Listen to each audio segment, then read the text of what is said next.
Day 25 of Forge keyboard updates every day until the product ships. This is the craziest keyboard baseplate design you have ever seen. So just like every other anchor body in the Forge ecosystem, the plan is to have 4 USB-C outlets. So if we zoom in here, you can see 2 here, and there's also going to be 2 on the other side that are mirrored to that. On the Master's Forge, similarly, we were also going to have 2 on the front as well as 2 on the back.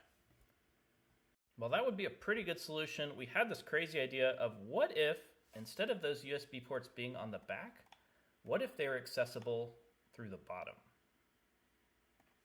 Conceptually, there's quite a few things that I like about this solution, as radical as it may seem. So first of all, those cables are going to be very well protected. So functionally as well as aesthetically, you're going to have a lot cleaner of a setup. You're not going to have cables jutting out of the side of your device, and you're not going to have to worry about bumping into them or them just getting in the way of the space on your desk. So the cable access will come out of the shoulders here, which means that you are immediately adjacent to any electromechanical bolt-ons that you might have attached to the side of your Master's Forge.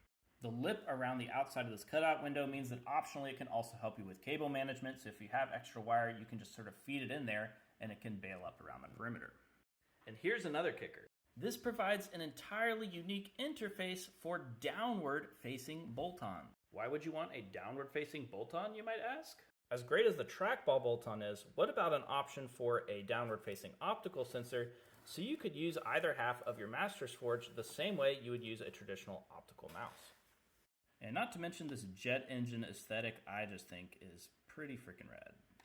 This is still pretty conceptual, but we're going to print out some prototypes to further explore this. Let me know what you think about this idea in the comments, and stay tuned to see how it turns out.